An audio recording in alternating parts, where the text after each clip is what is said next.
voudrais vous remercier pour cette invitation et de me donner l'occasion de parler des parisis, même si peut-être que mes collègues du service régional de l'archéologie ou de l'INRAP qui gèrent au quotidien l'archéologie régionale et qui sont confrontés journellement à ces problématiques, seraient peut-être encore plus à même de vous éclairer sur les dernières nouveautés et la situation dans la région. Alors, ma connaissance personnelle de cette région de l'Île-de-France gauloise est liée surtout à une fouille que j'ai menée donc, dans les années fin 90 sur le site de Roissy, de l'aéroport, qui a livré une nécropole extrêmement intéressante, riche et qui suscite bien des questions.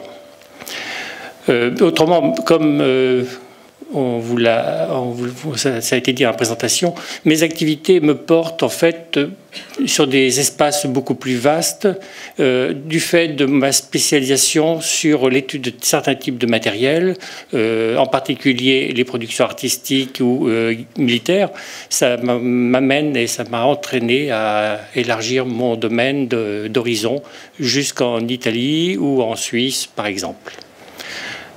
Alors, dans le cas présent, le thème de cette série de conférences centrée sur Paris, eh bien, concernant les Gaulois, je serais bien dans la difficulté de vous dire grand-chose sur Paris même. Si on devait parler seulement de cet argument, Paris, Lutèce, en tout cas la Lutèce de l'époque gallo-romaine, eh bien, on pourrait dire qu'en 5 minutes, c'est fait et on n'en parle plus et on se dit au revoir. En tout cas à partir des données disponibles et publiées actuellement. Ce que l'on sait de Paris, ce qu'on a pu extraire de son sous-sol, eh bien ça tient pour l'instant à très peu de choses pour la partie pré-guerre des Gaules. Juste une structure, un puits découvert dans le jardin du Luxembourg, près du Sénat. Et dans ce puits, on a trouvé un matériel qui était fragmenté, comme vous voyez à droite là sur la diapositive, composé de restes d'amphores et de pièces d'armement. Là, on a en fait les restes d'une panoplie d'un guerrier tel qu'il pouvait être équipé juste avant la guerre des Gaules. Il ne s'agit pas d'une sépulture.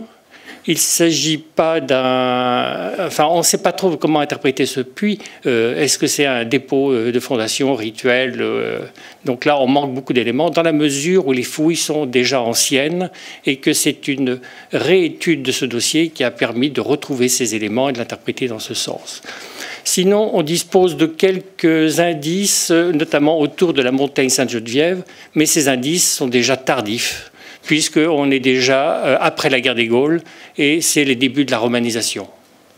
Donc le chapitre gaulois sur le Paris même et l'île de la Cité en particulier s'arrête là. Alors, en revanche, les données sont beaucoup plus intéressantes et beaucoup plus nombreuses sur l'ensemble du territoire attribué à ces parisis.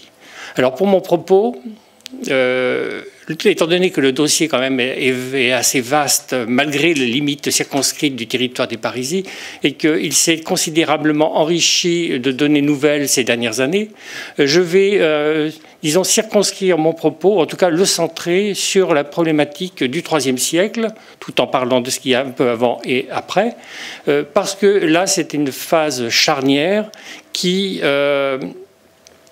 correspond à des nouveautés importantes et puis également à ce qu'on appelle, en tout cas, la formation des parisis stricto sensu. Alors, le territoire des parisis est centré autour de Paris. Donc, on se trouve sur le cours moyen de la Seine, comme vous savez, et il est limité, disons, du côté de l'amont, du côté du plateau de Sénart et vers l'aval, vers la confluence avec l'Oise. C'est en plus une région de carrefour dans la mesure où là, on se trouve non seulement sur une voie de passage fluviale, mais également à la limite de deux entités diverses, que sont la Gaule chevelue au sud et la Gaule belgique au nord. Le territoire des parisis a été défini en fait de façon, avec la méthode, disons, on part des données de l'époque médiévale avec les diocèses, une méthode bien connue, et on remonte dans le temps et on extrapole, ce qui est une méthode qui fonctionne assez bien, mais qui n'est pas exempt d'erreurs et qui nécessite souvent des remaniements, des réaménagements. Par ailleurs, la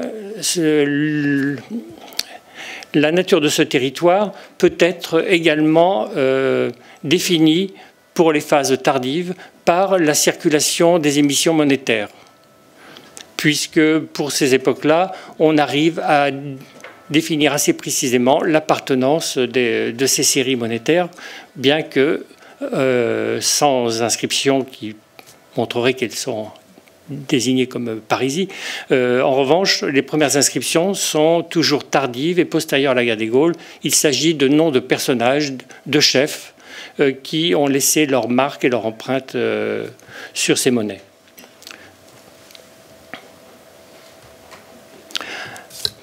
L'histoire, en tout cas archéologique et monumentale de Paris, démarre il y a bien longtemps, même si les découvertes sont peu nombreuses. Il y a en particulier le fameux pilier des Nautes, trouvé au début du XVIIIe siècle, vers 1711, je crois, sous les vestiges, donc sous Notre-Dame, à l'occasion de travaux dans Notre-Dame de Paris. Et là, on a les restes d'un monument qui est extrêmement intéressant, qui date de l'époque tibérienne, enfin un peu avant l'époque tibérienne, et qui présente l'intérêt de proposer une combinaison de traditions gauloises dans ces premiers temps de la romanisation, puisque les divinités qui sont figurées portent encore des noms celtiques. Mais là déjà, on est déjà en pleine période des débuts de la romanisation, on est sous l'Empire. Donc ce pilier a été offert par l'association des Nautes de Parisis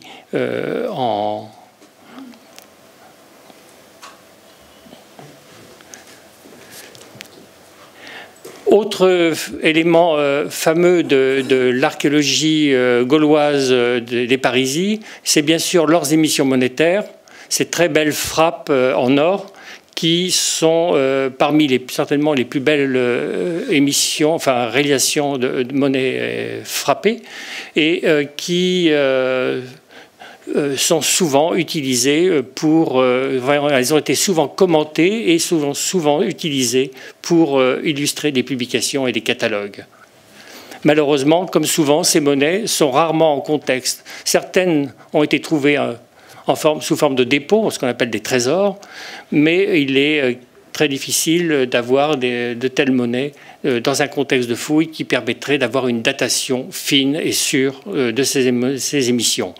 On sait seulement que leur circulation principale, en tout cas, est supposée dans le 1er siècle, mais il est fort probable que leur origine soit nettement plus ancienne si on compare avec d'autres frappes de monnaie en or, par exemple chez les populations ambiennes en Gaule-Belgique, par exemple, ou dans d'autres endroits. Donc ces premières émissions en or peuvent remonter jusqu'au IIIe siècle et elles dérivent souvent de frappes grecques, par exemple des stataires macédoniens ou des émissions de Tarente qui ont été recopiées, imitées et dont on suit, par exemple, tout au long des 3 siècles, entre le IIIe et l'époque de la romanisation, on suit une sorte d'évolution qui va vers une schématisation où on se détache de plus en plus du schéma initial. Autre découverte ancienne, importante pour l'archéologie gauloise des environs de Paris. C'est du matériel récupéré à l'occasion de travaux, comme à Nanterre à la fin du XIXe siècle. On a les restes d'au moins une ou plusieurs tombes, dont une tombe à char, avec des éléments caractéristiques. Et le matériel a été rapidement acquis par le musée de Saint-Germain-en-Laye. Autre découverte extrêmement importante également, une série de bronzes qui proviennent également d'un attelage de chars. On a des anneaux passe-guide, des anneaux qui sont extrêmement décorés. On a aussi une clavette de char, c'est-à-dire c'est une pièce métallique qui sert à bloquer la roue sur l'essieu, qui se signale également par une très riche ornementation. Alors ces objets dits de Paris, parce que leur provenance n'est même pas assurée, c'est un collectionneur qui les a vendus à Saint-Germain-en-Laye au début du XXe siècle, on a même douté de leur provenance parisienne. On a pensé qu'ils pouvaient avoir été trouvés en Champagne, puisqu'à l'époque, à cette époque-là, on avait surtout des découvertes dans des tombes gauloises de Champagne. Et il est naturel qu'on prête toujours aux régions qui sont les plus riches, alors que la région parisienne n'avait quasiment rien livré dans ce domaine à cette époque-là. Il aura fallu attendre dès la fin des années 90, avec les découvertes successives du Plessis-Gassot d'abord et de Roissy, pour redonner une légitimité à la provenance, sinon parisienne, en tout cas francilienne, de ces pièces. Alors, pendant longtemps, cette archéologie en Île-de-France pour le monde gaulois est restée très limitée. Il y a un déclic qui commence à s'opérer, c'est dans les années 70, et avec notamment la fouille et la publication d'une petite nécropole, dont on reparlera, dans le Val d'Oise, à Bouqueval, qui a été réalisée à cette époque-là. Ce n'était pas des professionnels souvent qui fouillaient, mais des amateurs d'une association qui se sont employés à mettre en évidence et en valeur cet ensemble funéraire. Puis, dans les années 90, on voit les premières fouilles de sauvetage, c'est-à-dire d'archéologie préventive, et en particulier la fouille de restes d'habitat d'une agglomération à l'emplacement de Nanterre. Suivent en 99 la publication justement du puits du Sénat, dont je vous ai parlé précédemment. Et dans ces mêmes années, commencent de grandes opérations d'archéologie préventive, avec notamment, dans le cadre de l'extension de l'aéroport Roissy-Charles de Gaulle, pour l'aménagement de nouvelles pistes. Donc là, entre 1996 et 2000, ce ne sont pas moins de 12 opérations qui ont été réalisées sur cet espace-là.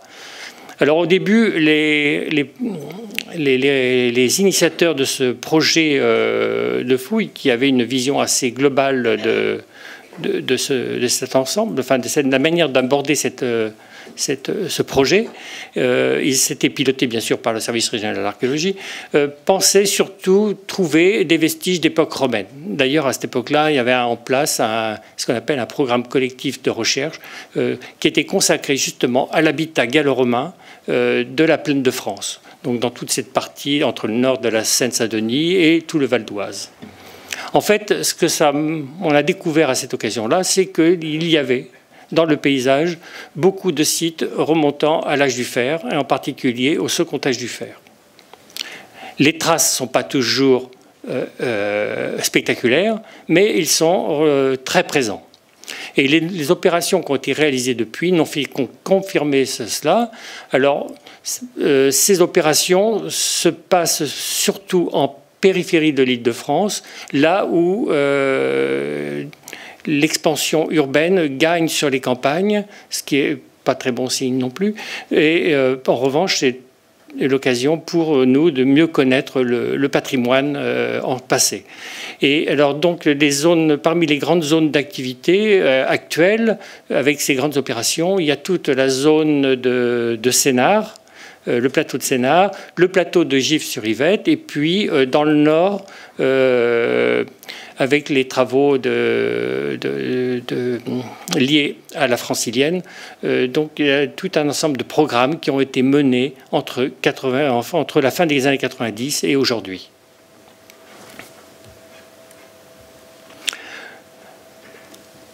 En 2002, il y eut lieu un important colloque d'encontres de scientifiques sur justement l'archéologie de l'âge du fer en Île-de-France. C'était à Saint-Denis. Et là, c'était une des premières occasions de synthétiser, de faire le point sur les nouveaux acquis.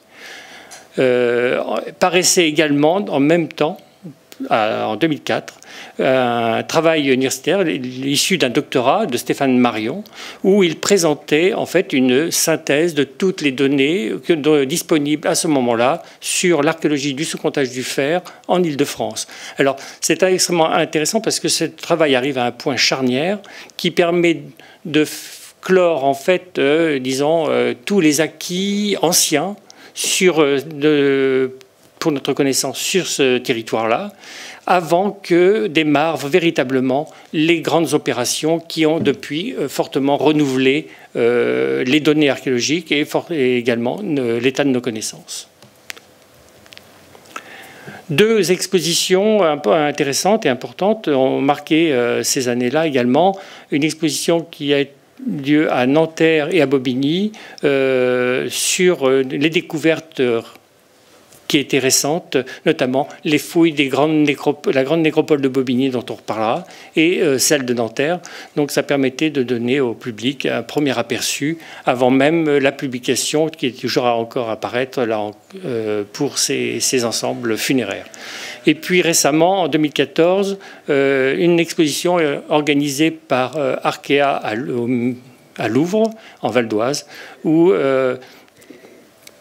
on avait le projet de présenter, disons, une sorte de synthèse des données récentes sur l'archéologie du Val d'Oise pour l'époque gauloise.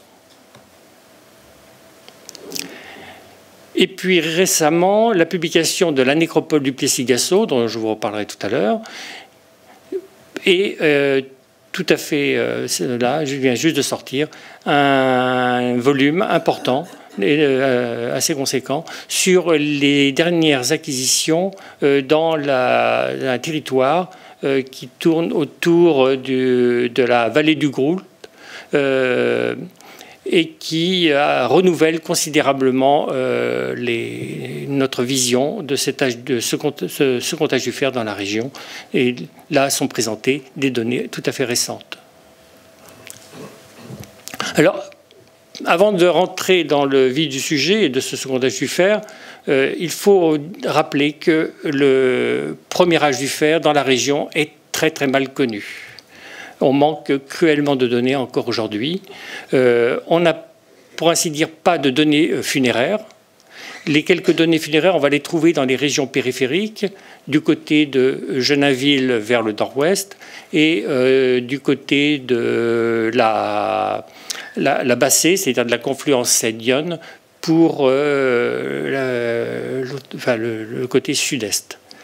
On commence à entrevoir ce premier âge du fer à travers quelques vestiges d'habitats. Alors ces habitats sont pas faciles à repérer. C'est parce qu'on procède, lorsqu'on fait des fouilles, des opérations d'archéologie préventive, à des grands décapages qui permettent d'abord de repérer ces sites, parce que les structures qu'on va retrouver au sol, il s'agit de fondations de bâtiments sur poteaux, donc on a l'empreinte des poteaux, on a également des silos, on a des poteaux qui servent à la construction de maisons ou de greniers, et ces vestiges sont répartis sur de très grandes surfaces. Donc il est difficile d'avoir une vision d'ensemble sans faire de grands décapages pour accéder à ces informations. Alors, parmi les matériaux caractéristiques de ces mobiliers-là, enfin de ces sites, on va trouver en particulier de la céramique peinte qui se rattache à la tradition du premier âge du fer de Bourgogne, notamment à ce qu'on appelle les productions de Vix, qui est célèbre pour son oppidum et sa tombe à char début du 5e siècle avant Jésus-Christ.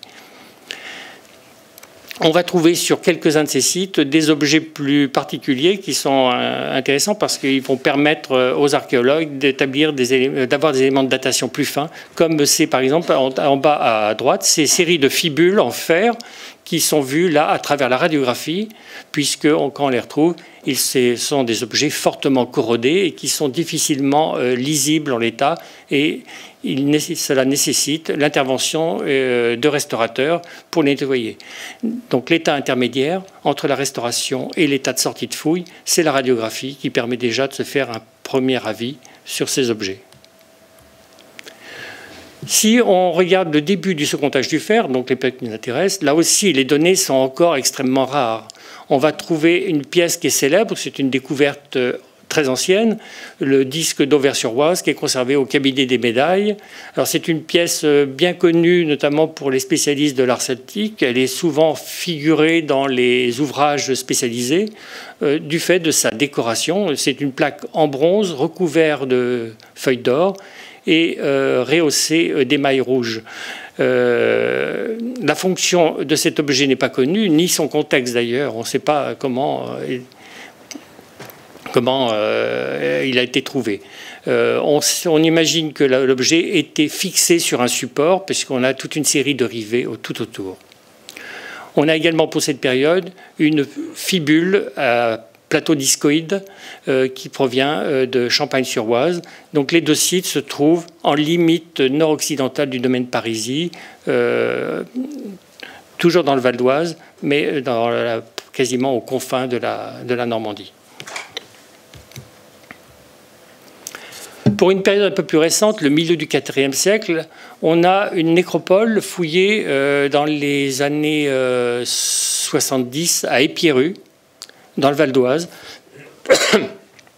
Alors c'est une grande nécropole, mais qui a une durée d'utilisation très longue, qui dure jusqu'à l'époque romaine. Et pour l'époque gauloise, notamment la période ancienne, on a quelques tombes, elles ne sont pas nombreuses. Seulement la documentation n'est pas facilement exploitable, compte tenu qu'il s'agit d'une découverte ancienne. Mais parmi ces tombes, on a le mobilier d'une tombe de guerrier, qui était équipée d'une épée en fer, gainée dans un fourreau en fer recouvert de petites lamelles de bronze décorées au repoussé.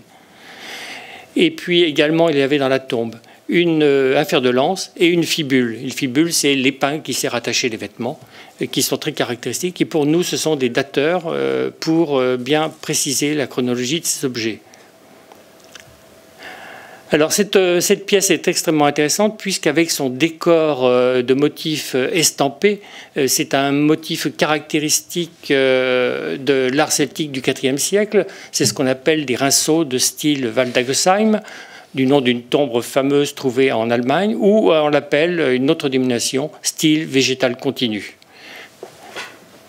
Alors c'est le petit motif que vous avez en haut à gauche par exemple, et sur le fourreau représenté au milieu, alors pas celui de droite, mais celui du milieu, c'est celui d'Épierru, et une comparaison quasi exacte du motif se retrouve sur une arme trouvée en Italie, à côté d'Ancône, là où on situe les sénons de l'Adriatique, qui sont arrivés au IVe siècle et se sont établis dans ce secteur-là. Alors se pose la question de l'origine de ces deux armes. Sont-elles issues d'une même estampille, d'une même empreinte? Ont-elles été fabriquées dans ce cas-là soit en Italie, soit en région parisienne, soit sur un autre site, à un autre endroit? En tout cas, c'est un problème qui reste en suspens encore aujourd'hui. Mais on voit que cet objet, qu'est le fourreau d'Épierru, se raccorde à une tradition stylistique qui est parfaitement connue dans le monde celtique, même si le nombre de pièces n'est pas très important. On a également une arme décorée un peu dans ce style-là, trouvée dans le sud de la région parisienne, à l'Archamp.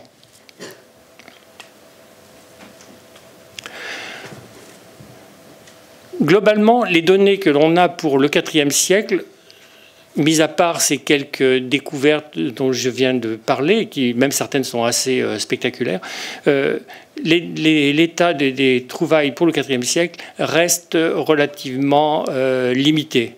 On a une sorte de chute des données, en particulier des données funéraires. Il faut attendre le début du IIIe pour voir les choses changer de tout au tout. On va voir apparaître simultanément sur le territoire parisien toute une série de nécropoles, essentiellement des petites nécropoles, entre 10 et 30 tombes, et puis deux nécropoles nettement différentes qui, elles, se signalent par d'énormes quantités de sépultures, notamment celle de Bobigny, et une autre à Saint-Maur, donc au sud de Paris. Là, à Bobigny, ce sont plus de 500 tombes qui ont été découvertes et fouillées à l'emplacement de l'hôpital Avicenne. Il s'agit en fait, à l'échelle du monde celtique, quasiment de la plus grande nécropole que l'on connaisse pour cette période, puisque habituellement les plus grandes nécropoles ne dépassent rarement 250 individus, 200, 250 individus. Donc on a d'un côté des petites nécropoles et de l'autre de grands cimetières. Ces petites nécropoles ont aussi des caractéristiques communes, comme on va voir. Alors, les sites, ces nécropoles dont je vais vous parler maintenant, il y a celle de Bouqueval, par laquelle on va commencer, le Plessis-Gassot, Roissy en France, et puis je parlerai plus particulièrement ensuite de Bobigny et rapidement de Nanterre. Alors, la plupart de ces nécropoles, en état actuel, sont localisées dans la partie septentrionale du domaine attribué à ces Parisis.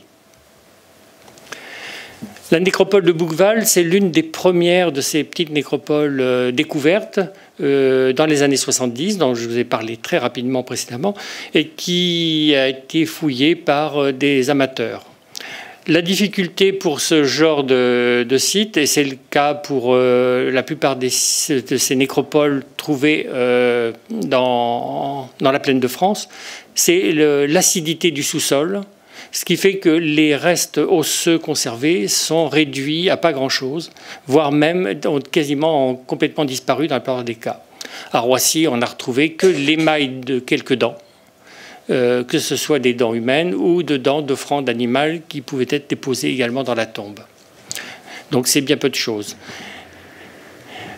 Alors que dans des cimetières comme Bobigny ou Nanterre, les conditions de terrain sont différentes et on dispose là, cette fois-ci, de vrais corpus anthropologiques qui permettront de déterminer la nature des individus, savoir leur sexe, leur âge, et voir s'ils étaient en bonne santé, également déterminer leur alimentation, savoir s'ils ont eu des blessures, subi des stress, etc.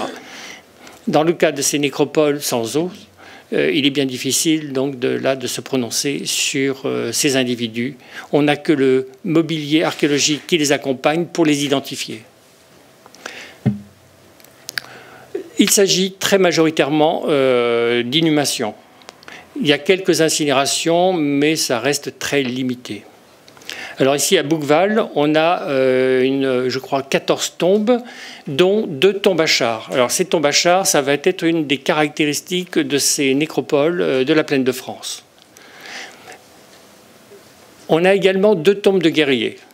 Mais les tombes de guerriers et les tombes à chars, qui sont à la fois toutes ces deux catégories des tombes militaires, ne correspondent pas. Les tombes à chars renferment les restes, dans un cas, on va le voir, d'un enfant, et dans l'autre, peut-être d'une femme, même si les analyses anthropologiques, les dernières, remettent en question cette attribution. Toujours est-il que ce sont des individus non armés.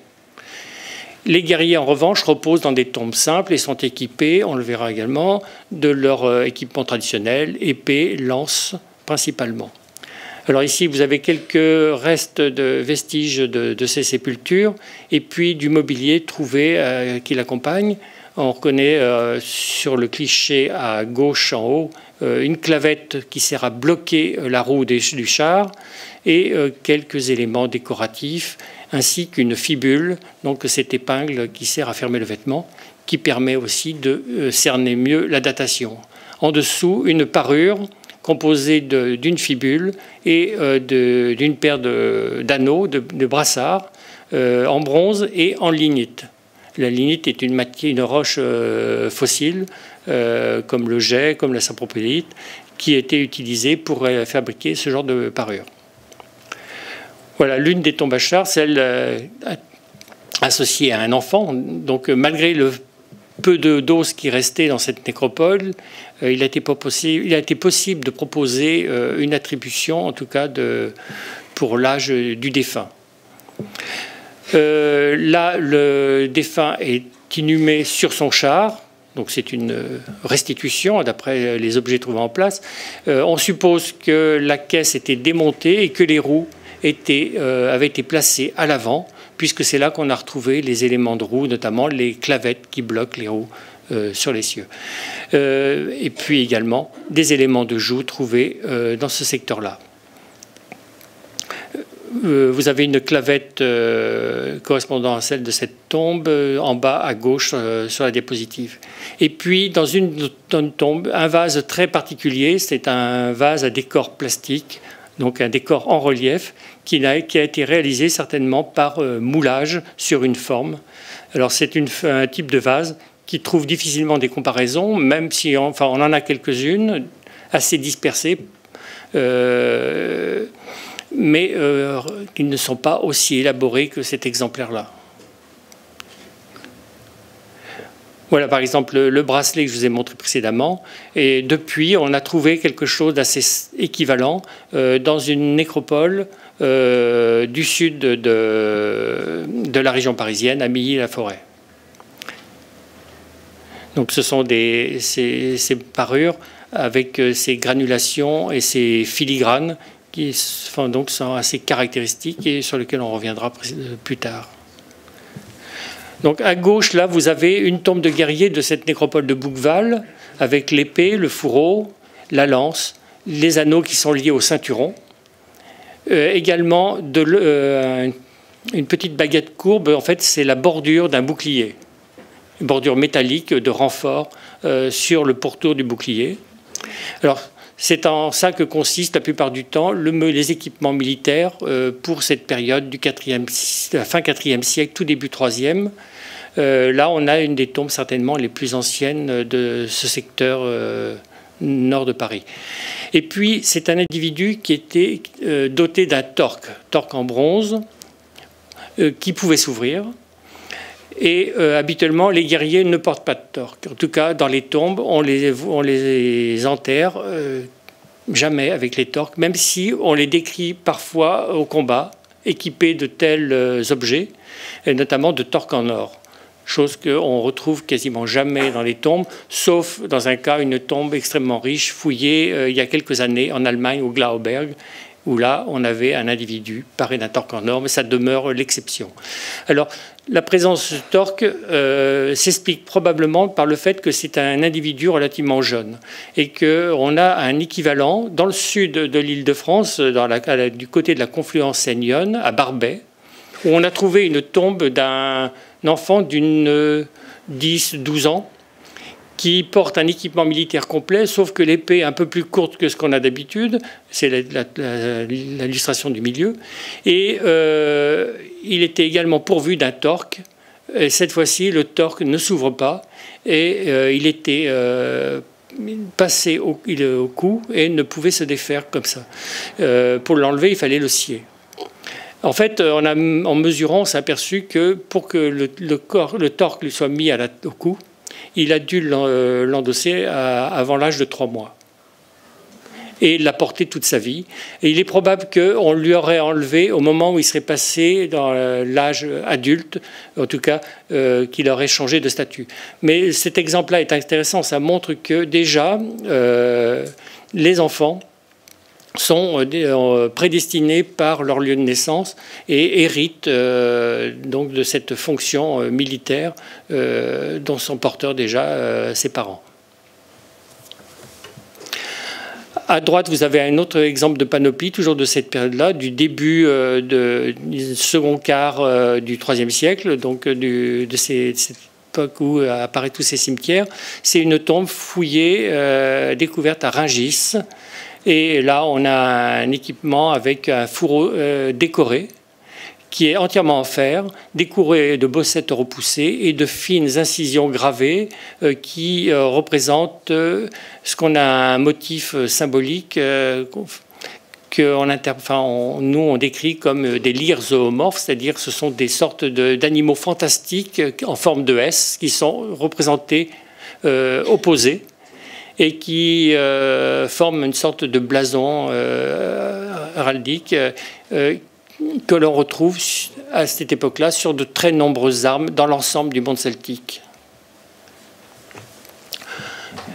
La nécropole du Plessis-Gassot a été fouillée à la fin des années 90.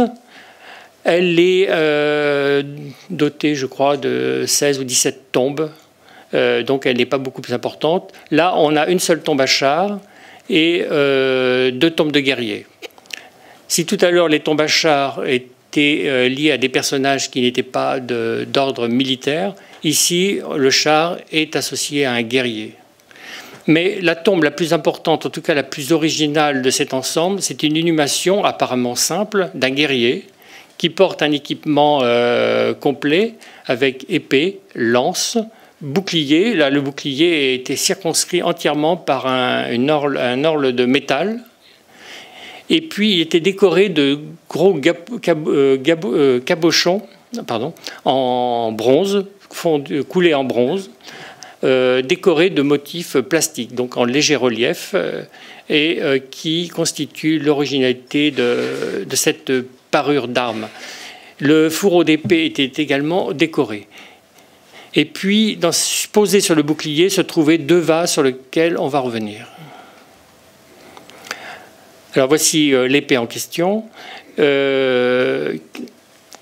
est ornée là cette fois-ci. Alors tout à l'heure les motifs, ces animaux fantastiques là en forme d'S ne sont plus gravés, mais rapportés en bronze sur le fourreau. Et puis également, on s'est aperçu à la radiographie que la poignée était extrêmement complexe, puisqu'on voyait apparaître sur la radiographie tout un ensemble de petits clous qui laisse supposer que la poignée en matériaux organiques était fixée au moyen de ces petits clous. Donc il y avait des bandelettes qui devaient être enroulées et maintenues par ces petits clous en métal. Et puis également avec des éléments de motifs partiellement restitués qui montrent que c'était une arme extrêmement décorée.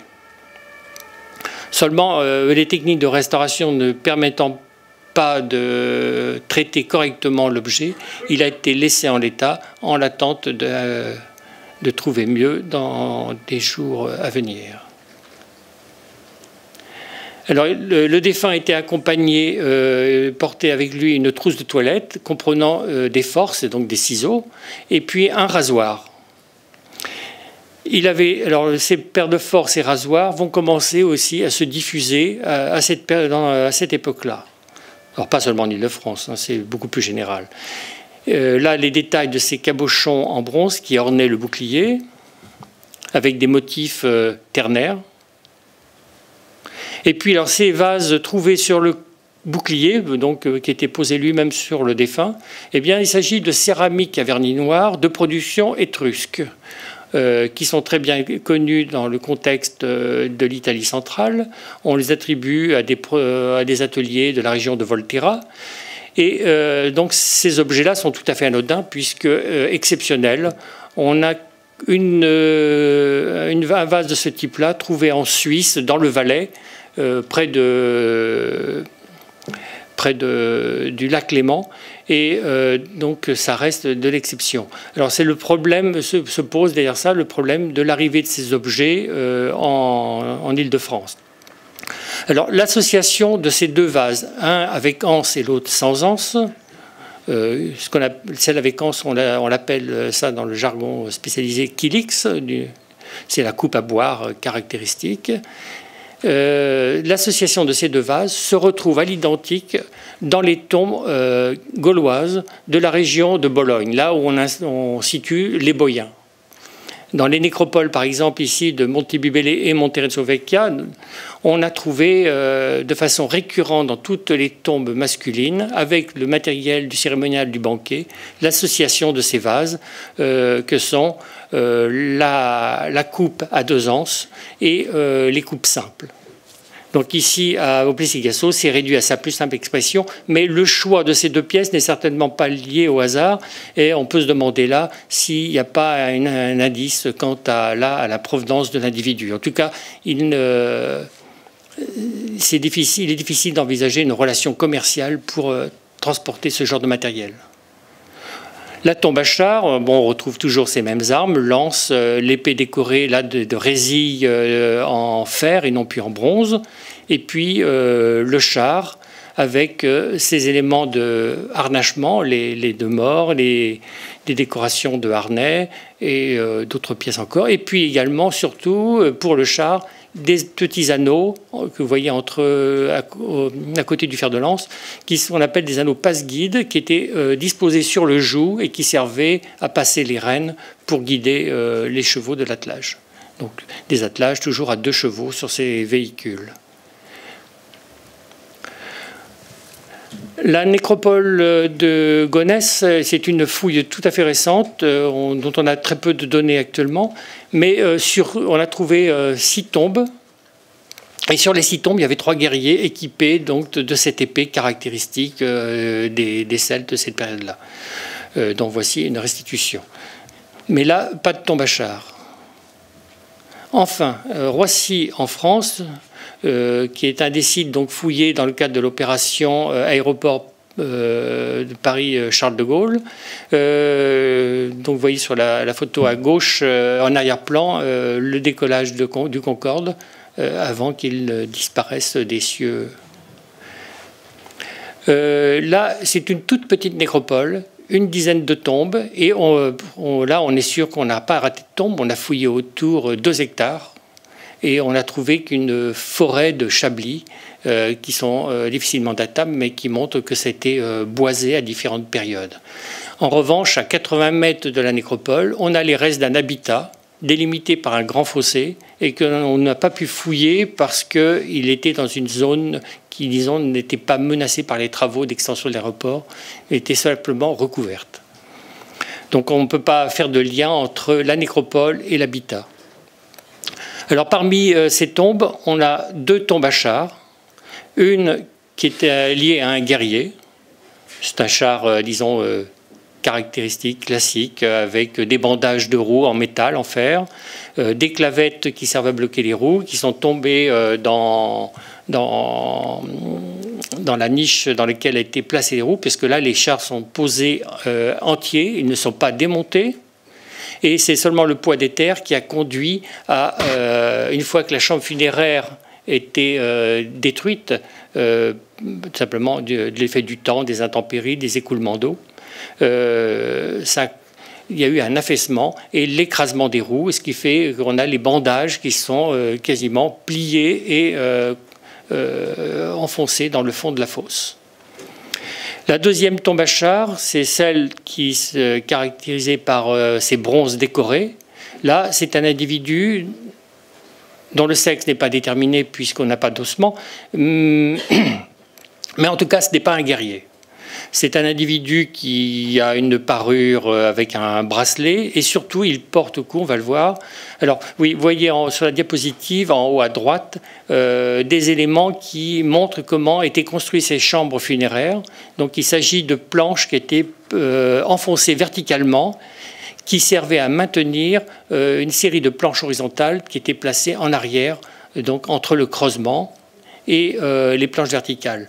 Et en revanche, la superstructure, alors ces tombes dépassées du sol actuel, elles étaient recouvertes d'une structure, mais vu l'espace très proche, très rapproché des tombes, on peut douter de l'existence de tumulus sur ces sépultures. Alors il y a des tombes de deux types, des tombes simples, ordinaires, où là les individus sont inhumés avec une ou deux fibules, et puis exceptionnellement un vase, comme à gauche sur la diapositive. Le fait qu'il y ait très peu de mobilier, qu'elles sont en apparence pauvres, ne signifie pas que ce sont des individus pauvres. Le fait déjà d'avoir accès à la nécropole et de participer à cet ensemble était déjà la preuve de leur appartenance à ce groupe et une forme de reconnaissance. L'importance du statut des défunts ne peut pas se résumer à la nature du mobilier qui l'accompagne. Et puis à droite, donc la tombe à char avec les bronzes. Alors dans cette tombe, on a le dépôt de deux vases en céramique. Contrairement aux autres vases trouvés dans la nécropole, ici il s'agit de céramique tournée, donc beaucoup plus soignée. Un vase à piédestal et puis une forme plus basse mais ouverte. Et puis le défunt, là, se caractérise par une série d'objets trouvés à la hauteur du cou qu'on peut interpréter comme des amulettes. Il y a un galet d'une forme particulière avec ses décors striés, un anneau en fer, et puis une plaque discoïde en fer recouverte d'une feuille de bronze, et puis un petit objet bizarre en forme de sorte de trompette ou de clou. C'est en fait un jet de coulée. Un jet de coulée, c'est la partie qui reste lorsqu'on fabrique un objet en bronze. C'est la partie par laquelle le métal entre dans le moule. Et c'est en fait un déchet. Mais le fait qu'il ait été récupéré et associé à ces objets-là est tout à fait significatif. D'autant qu'on trouve également dans cette tombe-là une petite série d'outils avec lime et scie. Alors, est-ce que ça qualifie pour autant l'individu comme un artisan? Mais on peut se poser en tout cas la question de savoir si la présence de ces objets, le jet de coulée et les outils, n'est pas liée à la qualité, enfin en tout cas aux bronzes qui sont déposés avec le char dans la tombe. Je vais devoir accélérer parce que je m'attarde beaucoup sur ces détails. Donc voici quelques exemples de ces objets en bronze trouvés. Là, ils sont liés aux joues. Ce sont des objets ornementaux qui sont petits, qui n'étaient pas destinés à être vus de loin. Il faut s'approcher très près pour les voir et même parfois utiliser la binoculaire pour en voir les détails. Donc c'est plus le caractère symbolique de ces ornements qui compte que le fait de l'afficher au plus grand nombre. Ce n'est pas du tout du monumental, c'est vraiment dans le domaine du très petit. Et en bas, vous voyez une illustration, on l'a fait à partir d'une modélisation 3D, parce que la difficulté quand on dessine ces objets, c'est de rendre l'intégralité du décor. On est obligé de multiplier les faces pour en saisir toute la puissance. Donc là, on a trouvé une méthode qui permet d'aplatir le décor en limitant les déformations, un peu comme on passe du globe terrestre, de la représentation du globe terrestre à la map monde. Donc voici quelques exemples de ces bronzes, en particulier ce disque d'une vingtaine de centimètres, composé de plusieurs pièces. Bon, je vais passer plus vite. Voilà ce char avec ces pièces en bronze qui étaient, vous voyez en haut, qui étaient posées sur le joug. Alors que si dans la plupart des cas, on peut restituer un char de type char de guerre, c'est-à-dire un char sur lequel on voyage debout. Ici, dans ce cas, on peut se poser la question s'il ne s'agit pas d'un autre type de modèle, plutôt une forme de calèche. D'abord parce que les proportions du véhicule sont différentes. Il n'y a pas d'anneau passe-guide, il est plus court en longueur, et puis les roues sont d'un très grand diamètre, 1,20 m de diamètre, ce qui est assez inhabituel. Alors la décoration touche donc tout ce qui est lié aux joues, mais également aux roues, avec les clavettes pour le blocage des essieux. Alors là, je me suis inspiré pour l'illustrer d'une représentation de Grande Grèce, des terres cuites de Métaponte. Alors voici quelques exemples pour les comparaisons de ces clavettes à décor plastique qui proviennent de différents lieux, d'Allemagne, de Bulgarie, celle de Paris en bas, et puis une découverte tout à fait récente de Normandie, à Orval, qui montre un faciès original de ce style plastique dans une région qui n'avait rien jusqu'à présent produit dans ce domaine-là. Alors la nécropole de Bobigny, là on change de dimension, là c'est plus de 500 tombes qui ont été fouillées. La plupart des tombes ne contiennent pas de mobilier. Ou, dans le meilleur des cas, des fibules. Le nombre de guerriers ici, c'est bien au niveau de la région parisienne, c'est l'un des plus importants. On a 10 tombes, mais en proportion, c'est insignifiant. Alors que partout ailleurs, on est dans, disons, des pourcentages de l'ordre de 10 à 15%. Ici, on est à même pas 2%, ce qui montre que le type de recrutement de cette nécropole est complètement différent de ce qu'on avait vu précédemment. Par ailleurs, il y a également beaucoup d'enfants, peu d'immatures, mais des enfants en bas âge de façon conséquente.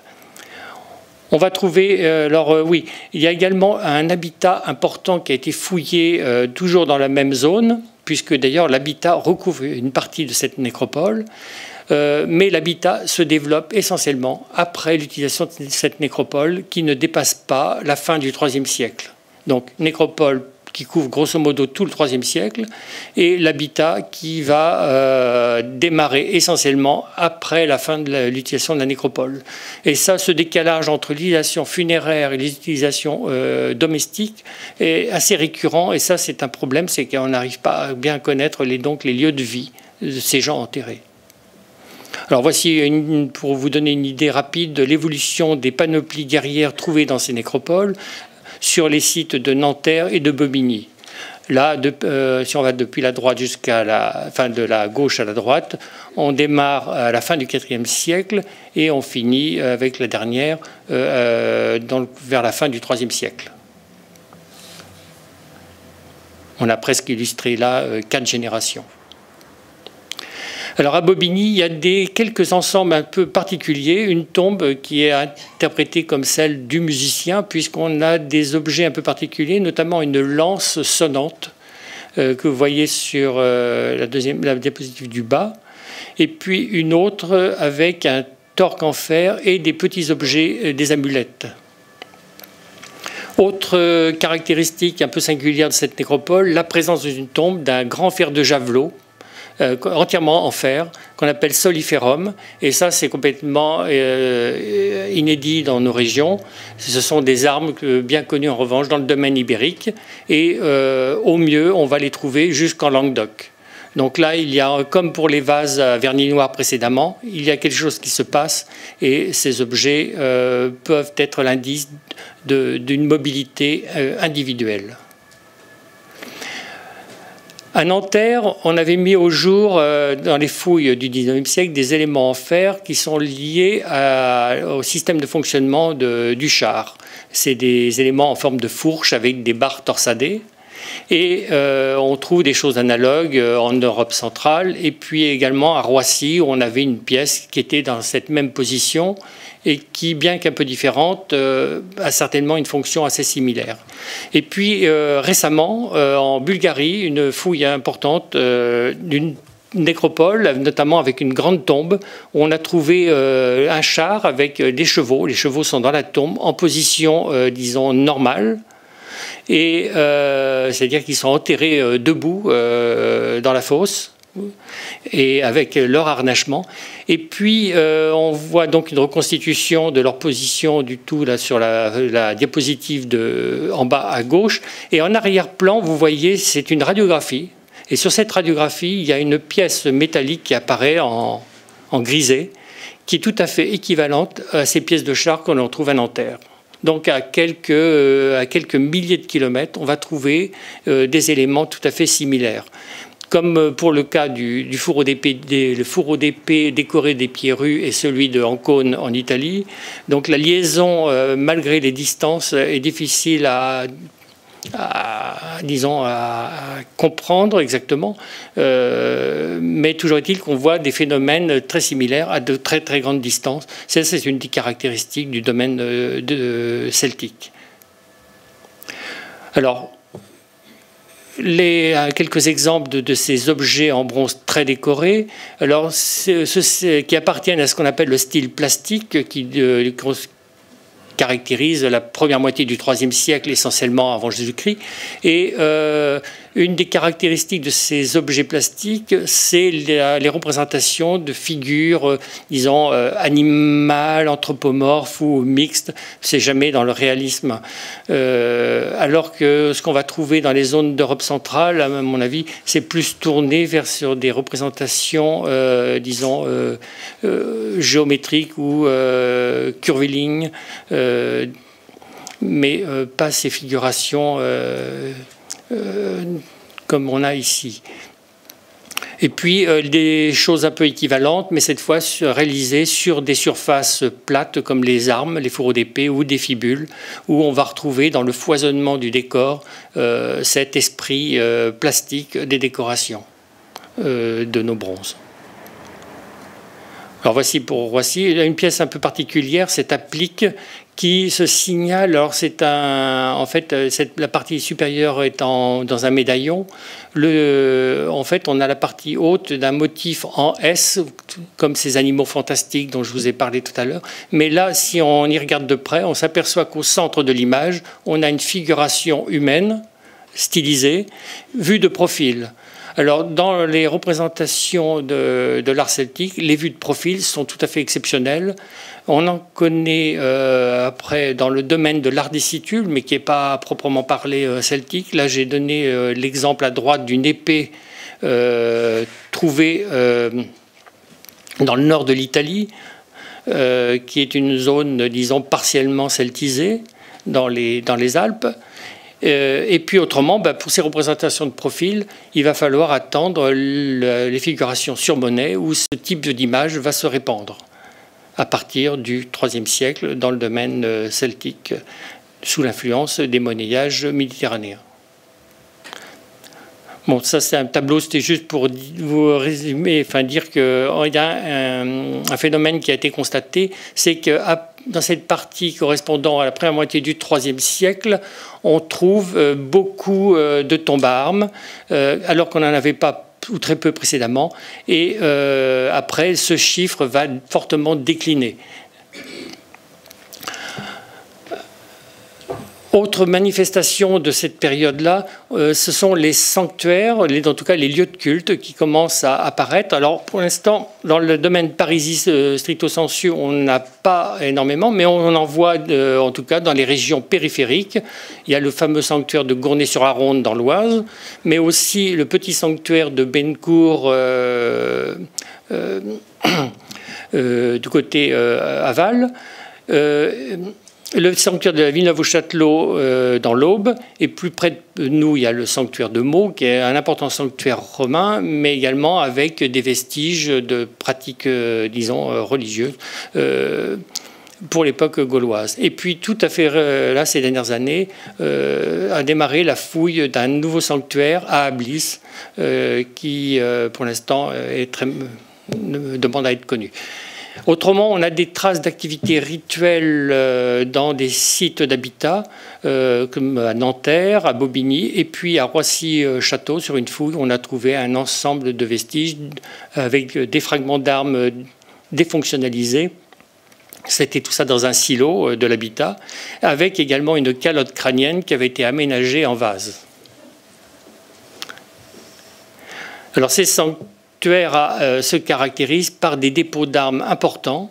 Donc là, on a une concordance et la plupart démarrent justement au début du IIIe siècle, peut-être fin IVe, mais surtout début du IIIe siècle. D'autres, comme par exemple le sanctuaire de Bennecourt, est plus récent, d'ailleurs a livré très peu d'armes. Avec le IIe siècle, alors se développe également, là il y a des grands bouleversements, c'est le développement de grandes agglomérations comme Bobigny, des agglomérations ouvertes, ou celles de Nanterre, avec des secteurs à vocation artisanale, et puis ce sont des lieux d'échange. Là par exemple à Nanterre, des séries de vases à décor peint, avec alors c'est les vases du haut, et puis des comparaisons avec le domaine Arverne, d'où proviennent ces vases, où ils ont été fabriqués. Alors j'accélère un petit peu parce que j'ai plus beaucoup de temps. Se mettent en place également à cette époque-là les monnayages. D'abord des monnayages de potins, ce sont des monnaies en alliage cuivreux, coulées, qui vont circuler dès le début du IIe siècle. Et parmi ces monnayages-là, il y en a un assez étonnant, puisqu'il reprend un type de monnaie marseillais. Et on va en trouver un usage particulier dans la région parisienne, et puis également outre-Manche, dans le domaine insulaire britannique. Les premiers monnayages frappés sont beaucoup plus tardifs, ils sont postérieurs à la guerre des Gaules. Et puis les monnaies en or dont j'ai parlé précédemment.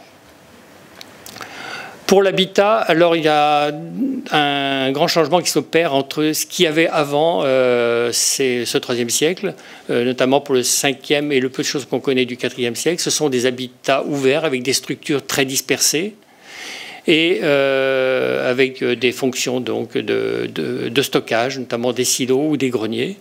Alors qu'à partir du IIIe siècle, on va voir une restructuration de l'habitat, d'abord et une densification également. Les habitats sont désormais enclos le plus souvent et évoluent sur place entre un demi-siècle et 2 siècles et demi. Alors en bas à gauche, c'était des céramiques et des corps peints du 5e siècle, alors j'écris, découvert sur l'habitat ancien de Gonesse, que vous avez à gauche, et puis toujours à Gonesse, ce que ça devient pour des époques plus récentes. Là, dans le cadre de la zone du Plessis-Gassot-Ménil-Aubry, on a pu fouiller, grâce aux travaux de carrière, tout un ensemble de sites. Là, on a une vision d'un terroir assez important et on va pouvoir suivre l'évolution de l'habitat depuis le début du IIIe siècle jusqu'à l'époque romaine. Et on voit comment les structures se modifient, évoluent, et on pense à une sorte d'essaimage de type familial sur ce petit terroir avec des modifications tout au long de cette période-là. À droite, vous avez l'exemple d'un de ces habitats très structurés avec ces constructions délimitées par des enclos qui définissent des cours.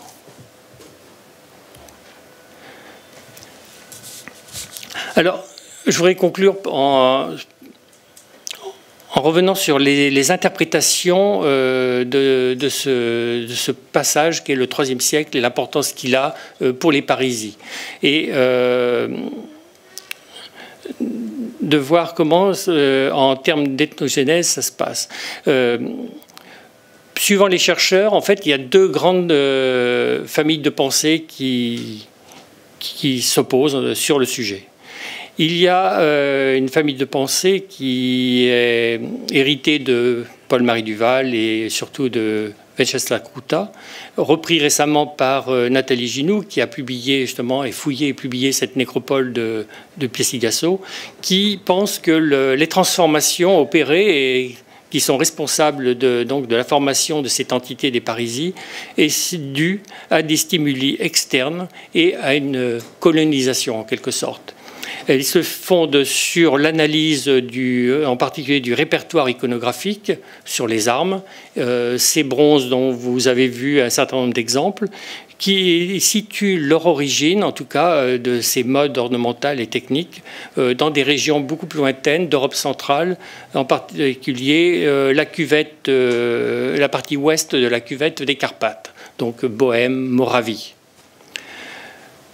Donc il voit là l'arrivée de petits groupes comprenant une composante originaire de l'ouest de la cuvette des Carpates et qui serait liée à des élites militaires mobiles qui seraient venues s'installer à ce moment-là, au début du IIIe siècle, et qui vont s'intégrer très rapidement dans le tissu déjà en place ici.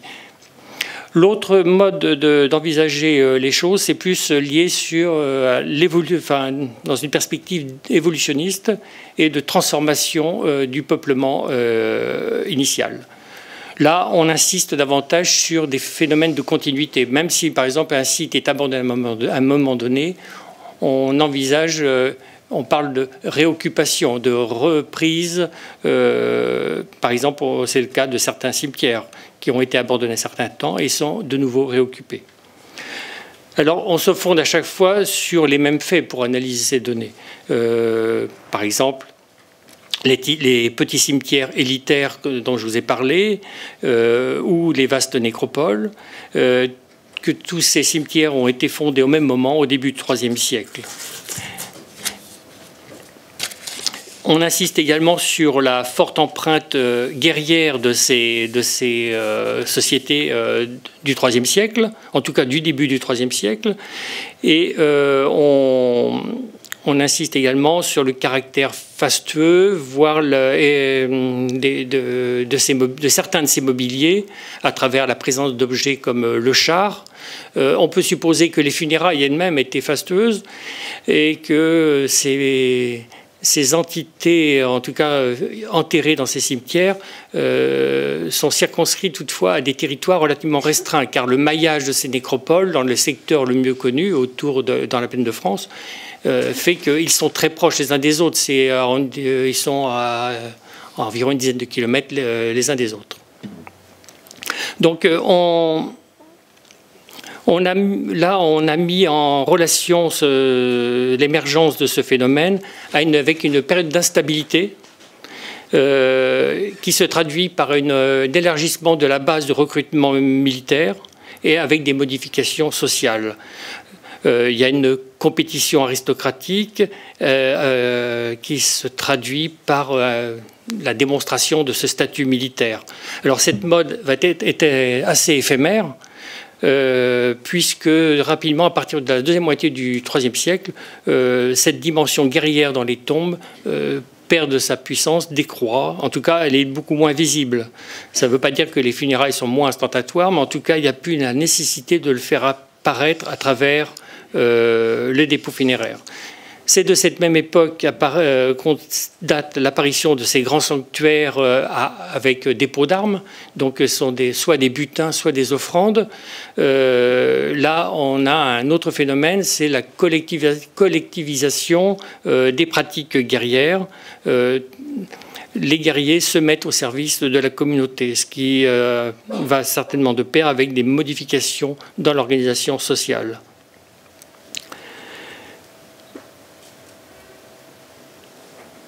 Alors, toutes ces nouveautés se traduisent dans le rapport à l'habitat et au territoire, et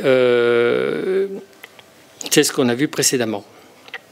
Donc, on a deux points de vue qui s'opposent. D'un côté, le stimulus externe avec l'arrivée de nouvelles populations, et l'autre, un phénomène plutôt endogène de transformation de la société par ses propres ressorts. Alors, ça ne veut pas dire que dans ce second cas, cette société est fermée, bien au contraire, puisque l'on voit qu'elle fonctionne au même rythme que les autres régions du monde celtique. Il n'y a pas de différence à cet égard. Alors, cette façon d'opposer ces deux interprétations, ça fait penser également à ce qui se passe pour la fin du monde antique et le début du Moyen-Âge. C'est une chose que va sûrement aborder Bruno Dumézil prochainement dans le cadre de ses séminaires, où on a deux hypothèses également, deux interprétations qui se sont opposées concernant la fin de l'Empire romain, la chute de Rome, entre les partisans de la chute sous la pression des migrations barbares et ceux qui prônent une transformation du monde romain du fait de facteurs endogènes au sein duquel il faudrait inclure les barbares, et ces barbares ne sont pas porteurs en tant que tels d'une culture différente, mais ils sont déjà profondément intégrés au monde romain qu'ils s'apprêtent à dominer politiquement.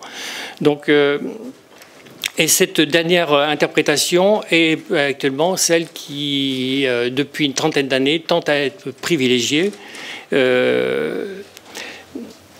Et on peut se demander, au regard donc de cette évolution, sans faire trop long, au regard de cette évolution pour cette manière d'envisager les choses pour cette période plus récente, eh bien, si les archéologues du monde celtique n'auraient pas là à regarder de plus près et à trouver matière à méditer pour éclairer leur point de vue et leur interprétation de l'archéologie celtique de l'Île-de-France et des Parisis en particulier. Alors juste pour terminer, je vous invite, si vous ne connaissez pas, vous pouvez, pour prolonger cet examen des Celtes, eh bien, il y a actuellement une exposition de posters à l'École normale supérieure où sont proposés, résumés, 40 ans de recherche archéologique sur les Celtes à l'École normale. Donc c'est encore visible et accessible. Voilà.